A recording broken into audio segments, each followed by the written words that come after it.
Welcome in, everyone. I'm your host, Gabe Yoakum, and this is Tradecraft.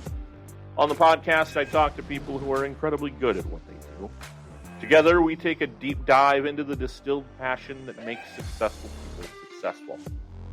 Equal parts, we hope, informative, interesting, and inspiring. We want you to walk away having learned something and feeling duly entertained.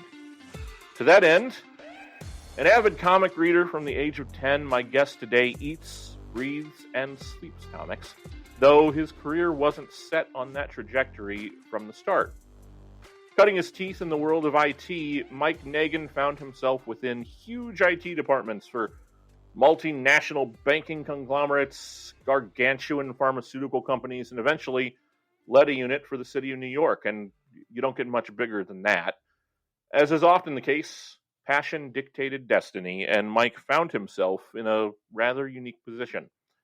Rocketed to Earth from a doomed planet, this OG fanboy found a place in the industry he loves late in life as the comic talent manager for ReedPop. Essentially what that means is he runs Artist Alley at the biggest pop culture shows in the world, New York Comic Con, C2E2, Emerald City Comic Con, and many more. In full disclosure, Mike is a personal friend and colleague, and even officiated my recent nuptials. But all of that notwithstanding, it's not every day we have a superhero on the show. Reverend Mighty Mike Negin, welcome to Tradecraft. Happy to be here, Gabe. Real excited. Looking forward to this conversation. Yeah, it's going to be a lot of fun. We got a lot of ground to cover, but as is tradition, I like to start at the beginning. I want you to close your eyes for me and take me back. It's the 1970s in Canarsie, Brooklyn, and no, this isn't the beginning of Goodfellas.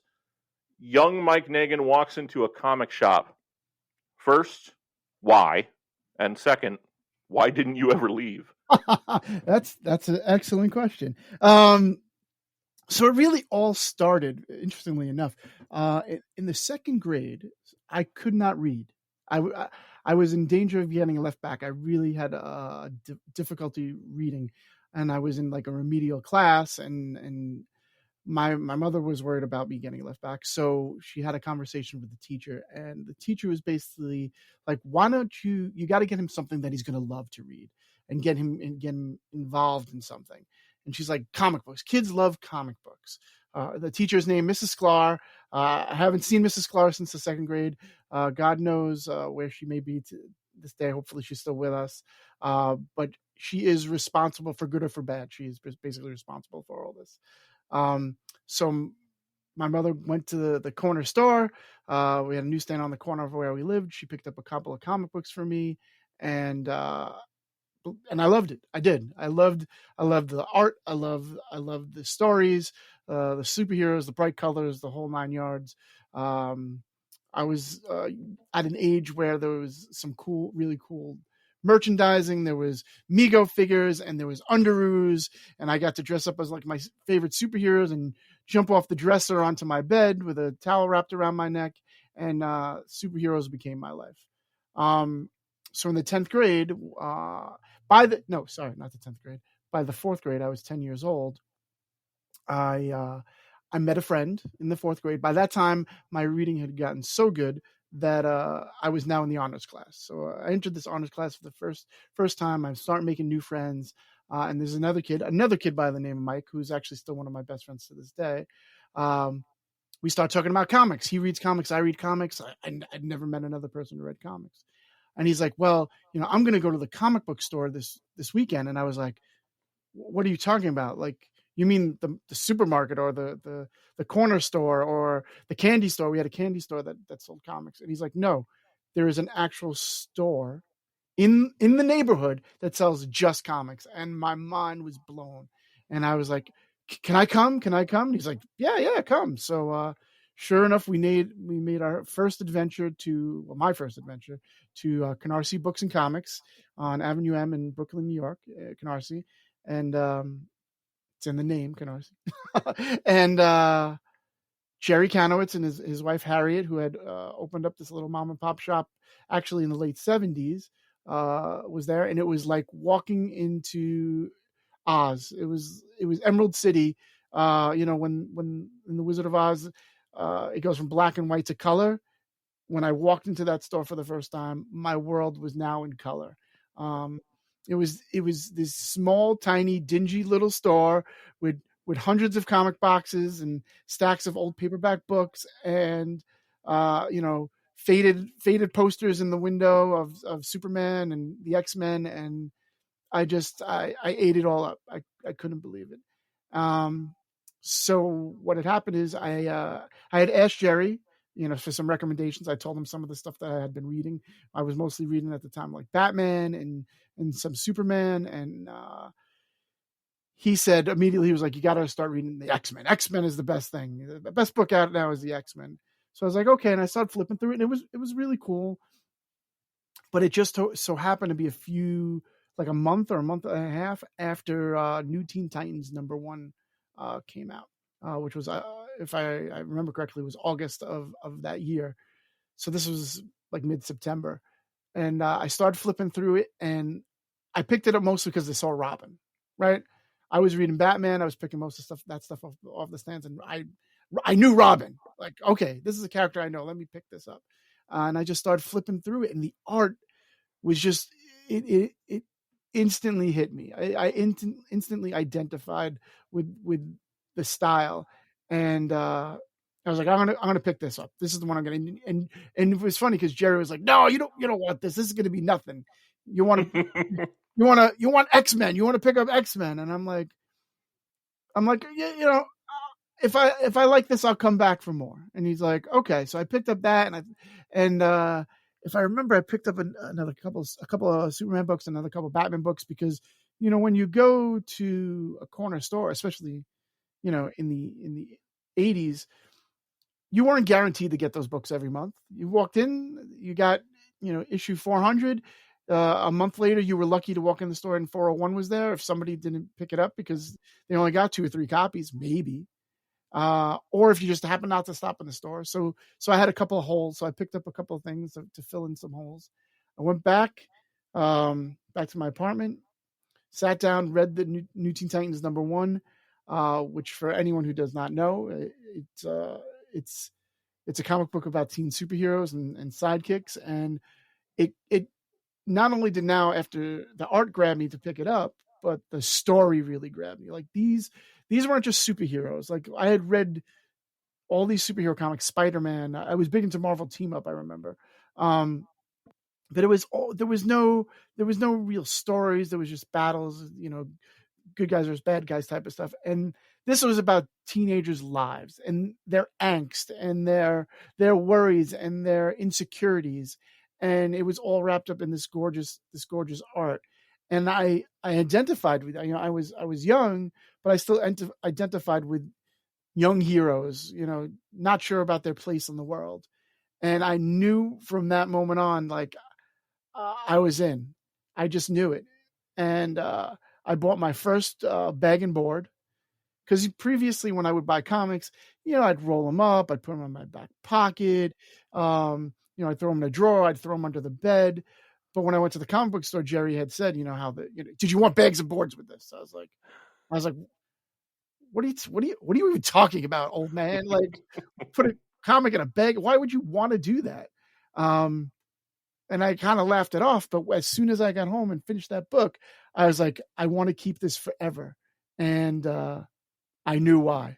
So when I went back, I picked up a few more books, and I picked up my bags and boards, and then my journey just began. I'm in my office right now, and I'm looking at that very comic right now. It sits on my spinner rack to this day.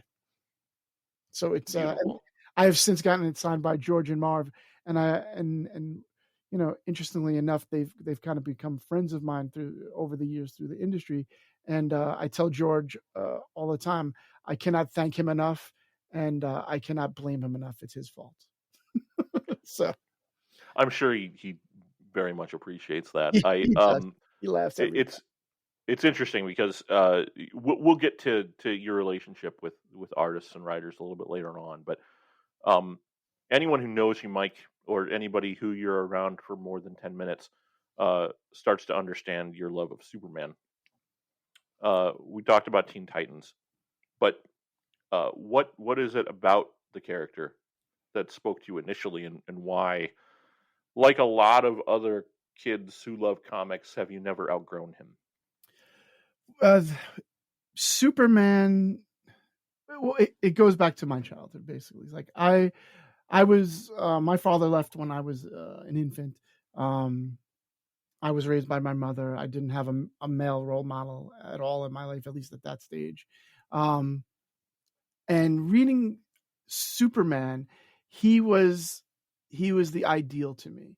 He was not, and it, originally the interest of behind Superman was, these incredible powers, stronger than mortal men, as it were. He could fly, he can lift anything, he can jump over tall buildings, et cetera, et cetera. But then as you start to read the comics, like, he is the most human character of any superhero, in my opinion.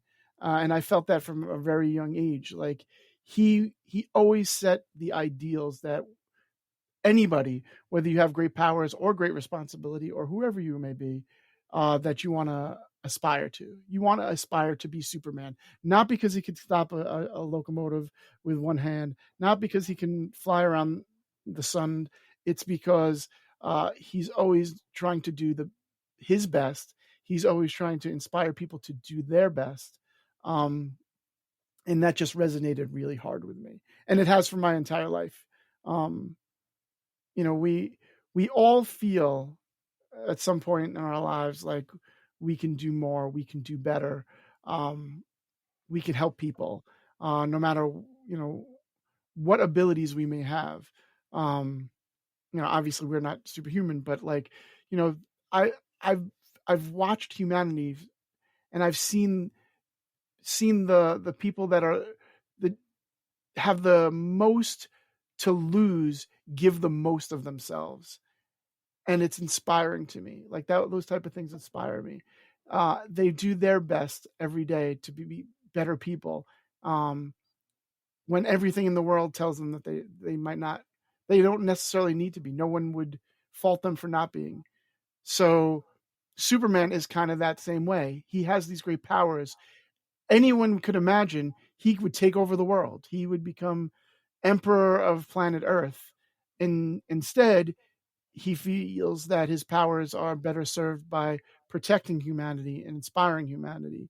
And it always really hit me in my core. And a lot of my core values actually come from that character, from reading that character. And sometimes I think I tell this story to people, and they're always like, how did you become the person you are? And my mom worked a lot of hours when I was a kid. And I was, I had a babysitter that kind of took care of me. But people are like, well, how did you become you? And it really, a lot of these superheroes were my role models, and their core values are what became my core values and what defined me. And Superman, again, he's the most inspiring of all of those characters. We have you at about 10 years old, going into the shop for the first time, and kind of discovering what this kind of new world was. You were reading books, but you didn't realize the comic shop was there. Talk to me about your adolescence and working at the shop, and how that all went. Like, most of us have pretty standard teenage years. I know from several stories and several hours of stories with you that yours wasn't entirely typical, especially growing up in Brooklyn the way you did. But working in a comic shop, how do you get from point A, where you start working in the comic shop, to point B when you're done with high school and you go, you know what, IT? Sure. What's interesting about the comic book store is I started at 10. I started going there quite often. I started going regularly. It wasn't weekly yet. I wasn't picking up my books on a weekly basis yet, but I started going pretty regularly, to the point of like almost